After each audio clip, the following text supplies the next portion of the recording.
Rejoice in the Lord always, I heard Paul say to me. But how can I rejoice with chaos all around me? Rejoice in the Lord always, Paul whispers in my ear. But then I hear the second verse, for the Lord is near.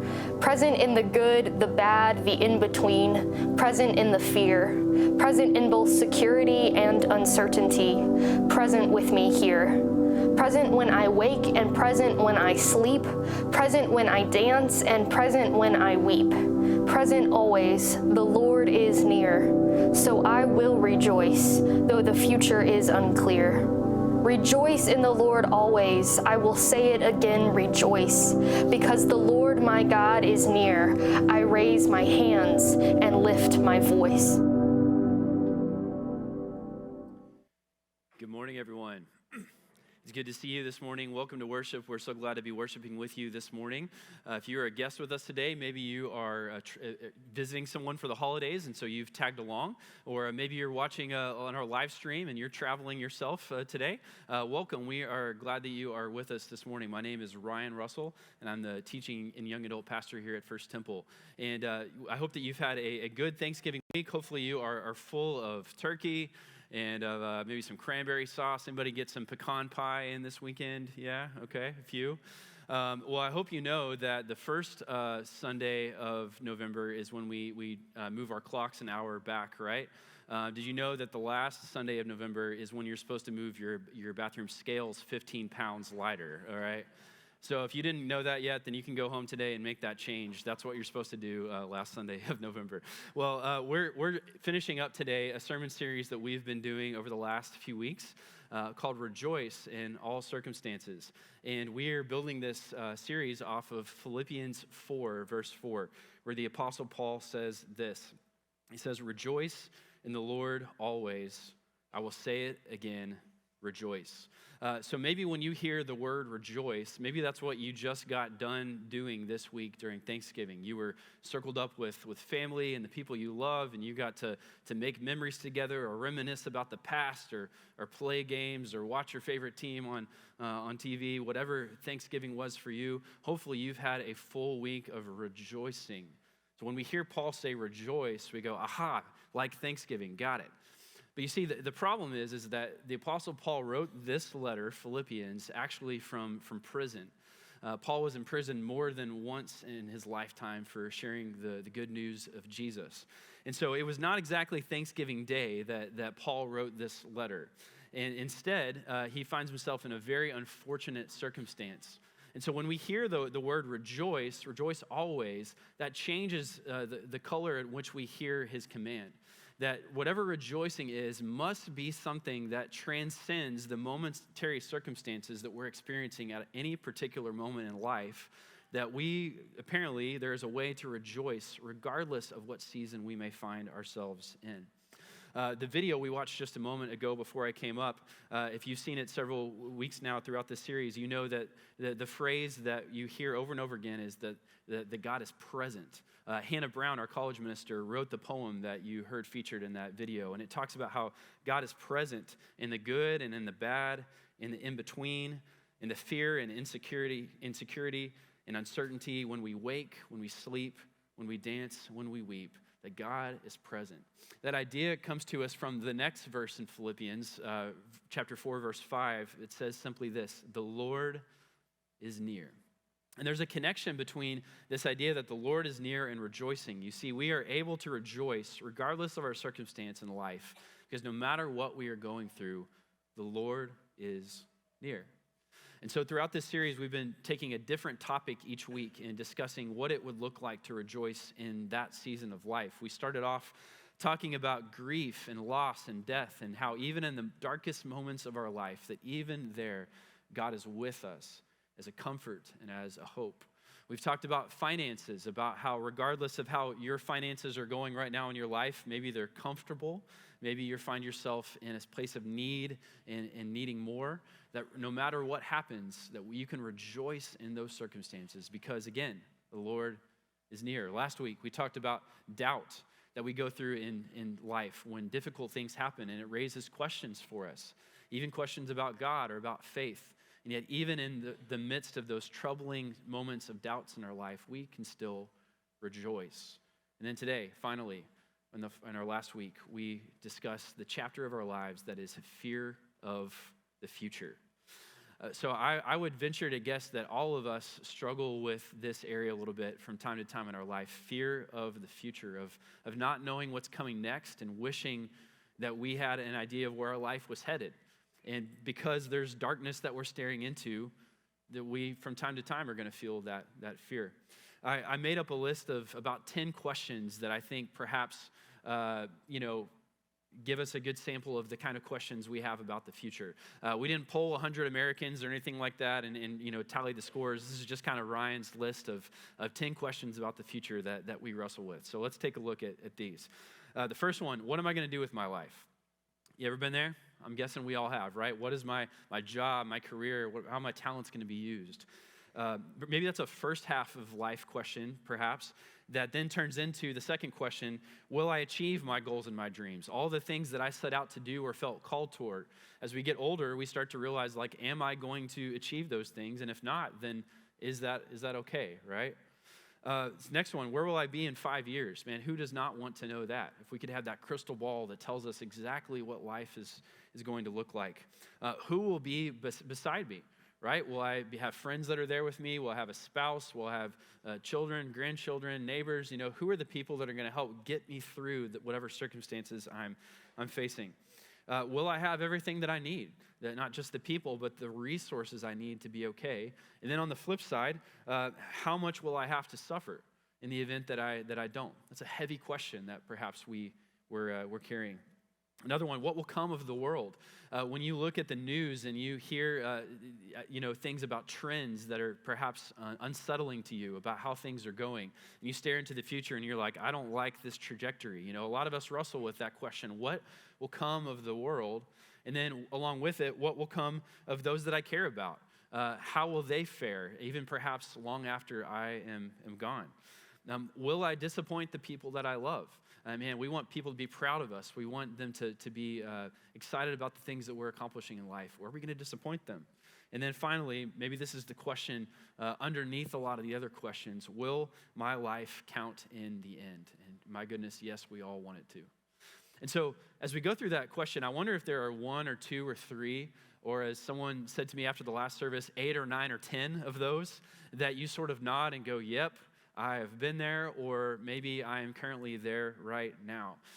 Fear of the future is something that we all have to deal with in life. And if you could get through that whole list and say, nope, I'm good on all of these, I'd like for you to come outside after the service because I'd like your autograph, all right? And I might need you to mentor me or maybe mentor all of us, right? Because reality is we all go through these things.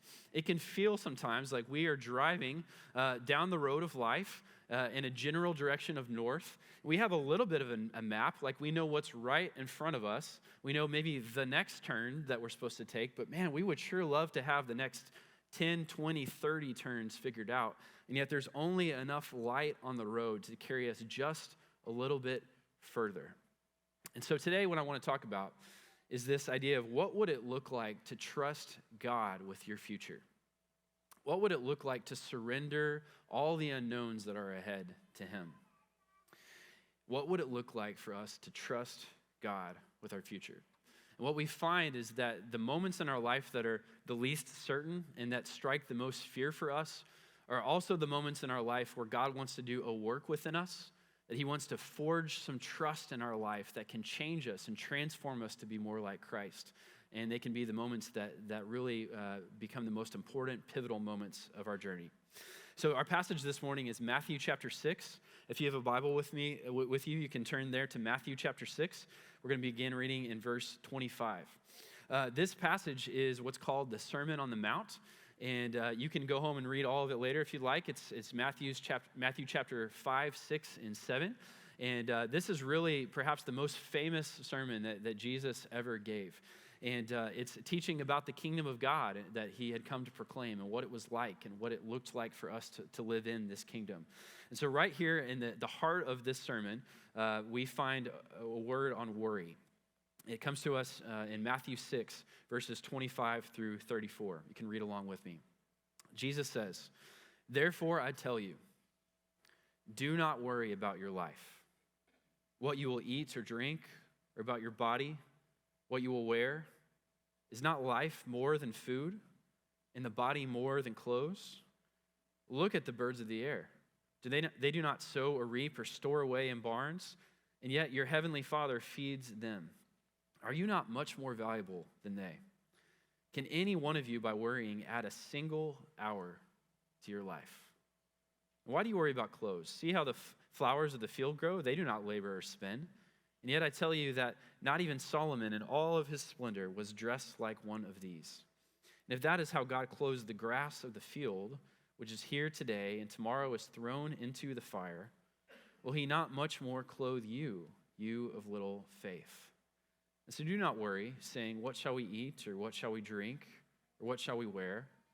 For the pagans run after all these things, and your heavenly Father knows that you need them. But seek first his kingdom and his righteousness, and all these things will be given to you as well. Therefore, do not worry about tomorrow, for tomorrow will worry about itself. Each day has enough trouble of its own." So the main point that Jesus wants to tell us in this passage, of course, is simple. It's do not worry. And we hear that and we're like, well, yeah, that would be nice, right? That would be ideal. But worrying isn't something that I just kind of like decided to do, right? There's not a flip that I can just switch to turn it off, right? I would love to not worry, and yet here I am worrying once again, right? And so Jesus is going to help us out to think through how to get rid of the worry in our life, and he does this with an object lesson. There's two specific things, birds and flowers, right? So first of all, we have birds. You know, it's funny because birds are not known meal planners. When you go to Walmart and you look up and there's just like hundreds of birds, like, you know, on the electricity wires, look a little bit closer and you'll happen to notice that they don't have weekly planners with them, okay? I promise you, look close, you'll find that that's true. See, the birds wake up each and every day and they have to figure out for that day what it is that they are going to eat. And yet, every day they go to sleep and they have had their meal for the day. And so Jesus gives us this image and he says, look, if that's true for the birds, then how much more true is that going to be of you? I'm married to a birder, so I catch random bird facts from time to time. And there's a particular breed of bird called the ruby-throated hummingbird. And it migrates south for the winter, as many birds do. And this little bird is tiny, okay? It's like, you know, this big, right? And it flies over the entire Gulf of Mexico in order to get south for the winter. And so it takes this little bird between 18 and 22 hours without stopping, all right? There's nowhere to stop. It's water. To fly over the entire Gulf of Mexico in order to get to its destination. I can't do anything for 18 to 22 hours straight, all right? And this little bird flies over water, dangerous winds, you know. And what amazes me is that when that bird gets there, it does not know what it's going to find. It doesn't know what the weather is going to be like. It doesn't know whose yard or tree is going to, you know, provide food for it. It simply just has to show up and see what's going to happen. And to trust in the provision of the Creator. And man, wouldn't it be something if we could have even a fraction of that trust in our own lives? So Jesus says, look to the birds. God takes care of them. He'll take care of you. And then he points to the flowers, who are even more powerless, right? I mean, a bird can't plan, but a flower can't even get up and go get food. Flowers are completely passive. The sunlight, the water has to come to them. There's no moving around. And yet, look how well God takes care of the flowers.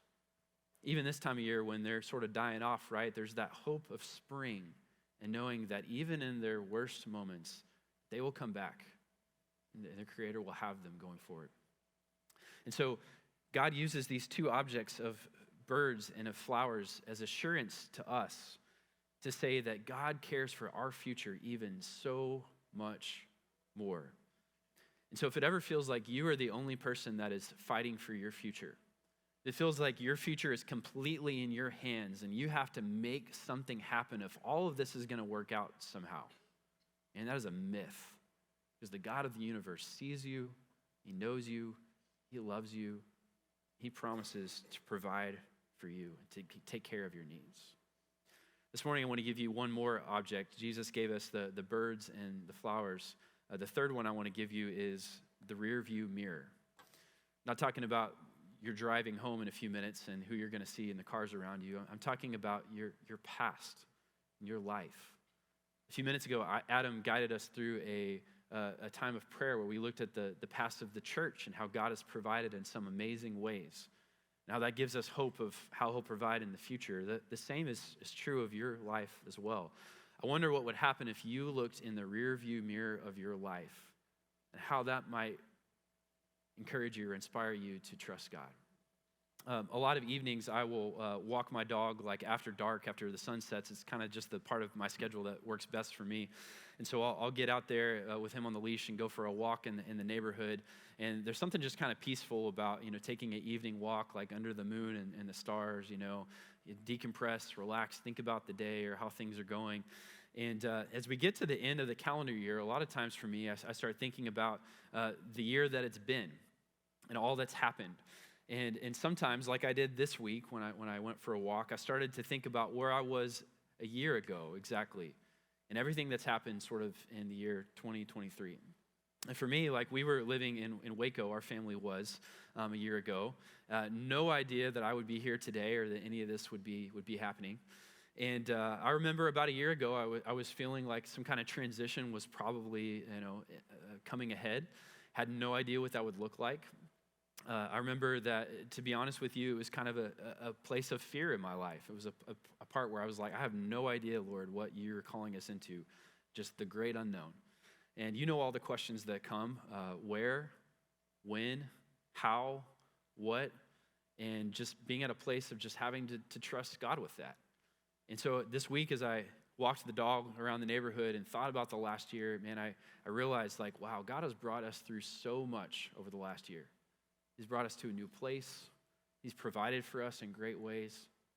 And what that does is it gives me a lot of hope about the future, that whatever the next year holds, whatever challenges may come up as well, I can look back and see that God has been with me every step of the way. And I know that he will in the future too. So then I started to span that out over bigger times of bigger lengths of time. And so I thought about 10 years.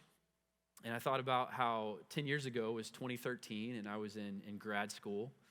And I started to think about, okay, what were the worries and the stressors of my life 10 years ago?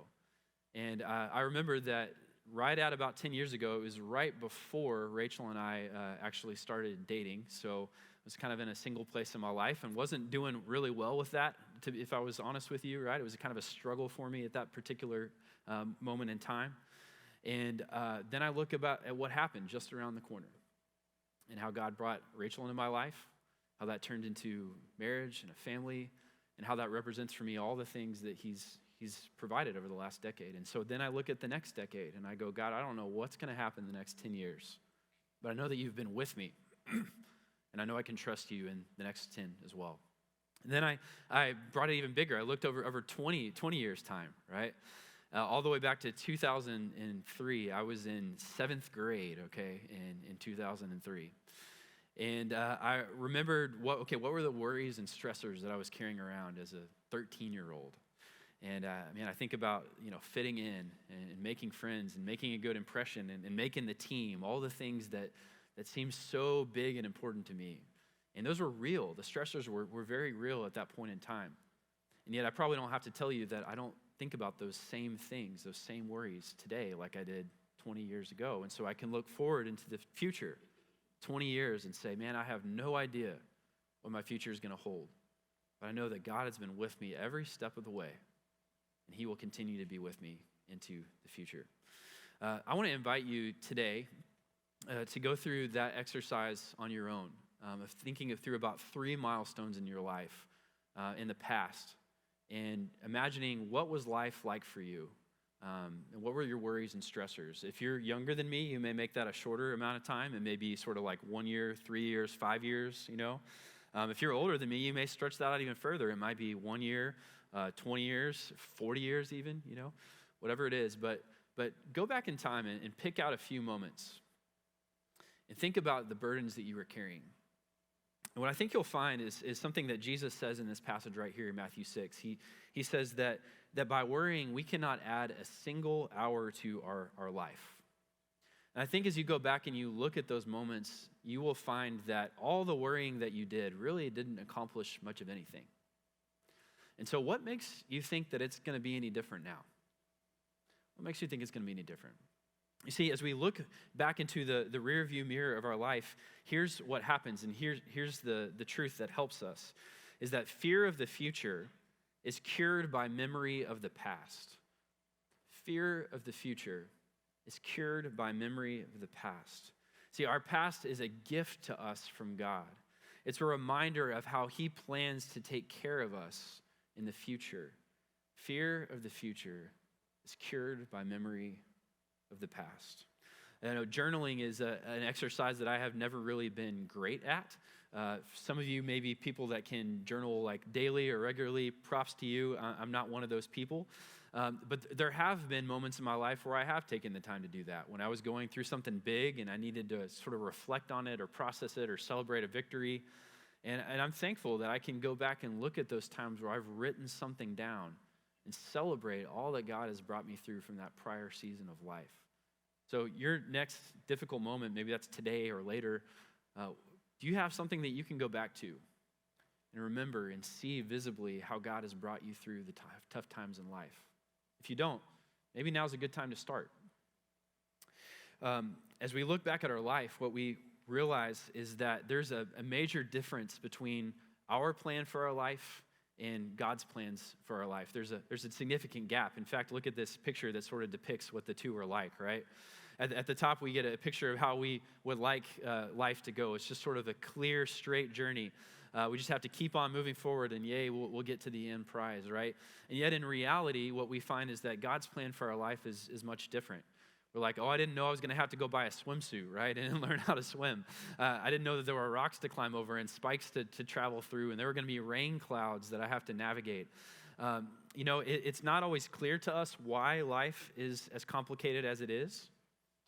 But what is clear is that because God designs life this way, or he allows life to be this way, that we are stronger as a result. And so as we look in the rearview mirror and we remember those parts of our life behind us that were hard or that were painful, what we realize is very often that, wow, I actually turned out okay, even still. And some of those hardest parts of our life, as tough as they were and as much as we hated going through them, that we can look in reverse and see that we wouldn't be the people that we are today without them. We might even go as far sometimes to say that we wouldn't even change the way that it happened. And so even though God has drawn up life much differently than we would have drawn it up, even still, we can begin to see what he's up to. We can begin to become thankful for it even. We can begin to trust him with the unknown that lies ahead.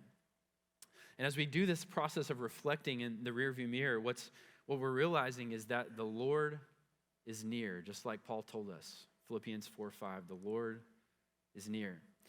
And so no matter what season of life you've been in, we can look back in reverse and see that he has carried us every step of the way. And so with whatever circumstance we face in our present, we can say, I bet the Lord is near here as well, that God is up to something, that he's doing something, that I can trust him. And so we say, where is God in this diagnosis? Where is God in this loneliness? Where is God in this stressful season? Where is God in this time of feeling lost? And because we have seen him with us in the past, we know that we can trust him to continue to be with us in the future. We know that he is near. This idea of looking in the rearview mirror and remembering the past is not sort of this silver bullet. There may be a few of us today that when we look in the rearview mirror, we're not necessarily encouraged by it. Actually, it's painful. It's hard for us to remember the things that we've been through. There's maybe trauma there. There's questions that were raised that are still unanswered for us. And so it doesn't just sort of catapult us into this place of trusting God. And instead, it just leaves us hurting. And if that's the case for you, it might be that there's going to be a season of healing that needs to take place before you can sort of step all the way into this season of faith and trust that I'm calling us toward today. And I want to say that that's okay, that we're here for you. And the smallest amount of trust that you can offer up is enough to God. He will meet you where you are. Others of us today are trying to be patient with the future, but if we're honest, we are frustrated because we have been praying, if not longing, for the same thing for years and years, if not decades. We've been asking, God, when is the future finally going to become the present? And I don't know why things are happening the way they are in your life. I can't pretend to know the story. I do know a couple of things. I know that sometimes that God is not done with the transformation yet in our life that he needs to do before we can reach the destination that we want to reach, that we are still in progress, and that's going to be for our good. I do know that sometimes the thing that we're asking for or desiring or waiting for is just simply not in God's plans for us. He has something different for us instead. Yet even still, when God's plan is different than ours, remember, we can trust him that he knows what he's doing and that he will guide us to the places that we need to be. So regardless of where you are today, I'm hoping that we can get to a place where we can receive this word, is that God cares about your future more than you do. And so as you sit there today trying to figure out what's going to happen ahead, and as you stare into the unknown and you carry those big, deep, dark questions about what's awaiting you in the next chapter of life, I wonder if you can remember today that as much as you care about your future turning out a certain way, that God cares about your future even more than you. Doesn't mean that it's going to go our way, but it means we can trust him. Because hasn't God taken care of the birds? Hasn't God taken care of the flowers? And aren't you so much more valuable than they? What would it look like for you to trust God with your future? To take the clenched fists that you have around it needing to go your way and to turn those into open palms. Throughout this series, we've looked at a verse, Philippians 4:6-7. I'll read it to you one more time. This is a verse about surrendering our life and our future and all that we are to God.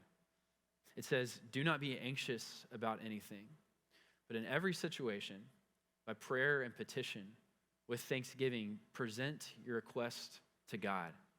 And the peace of God, which transcends all understanding, will guard your hearts and your minds in Christ Jesus." So we offer up these uncertain moments of our life, and instead of holding them within, we turn them into a petition and we offer them to God as well. We remember that God's taken care of me in the past. He will take care of me in the future. When we release those to God, we experience a peace that surpasses all understanding. I want to take us into a moment of guided prayer. And so if you would bow your head right where you are. And if you are willing, would you just open your hands, kind of open palm, and rest them on your legs in front of you. Sort of a posture of openness and willing to receive from the Lord. And I want to prompt you just to think of something related to your future that is uncertain or stressful, that gives you fear or pause. When you think of that thing, would you clench your fist for a moment, just signifying taking it back into your own hands? What we're going to do is we're going to take a moment just to pray. I want to invite you to talk to God about that thing that made you clench your fist. Keep them clenched. And as you pray, would you come to a place eventually of just surrendering that to God? And when you do, would you release your fist, and would you, again, go back to an open palm? Just a way to surrender that to God and to say, Lord, I'm casting my anxiety on you today. God, we love you. We offer these things to you. Hear our prayers. Take just a moment. Pray. When you're ready, surrender it to God.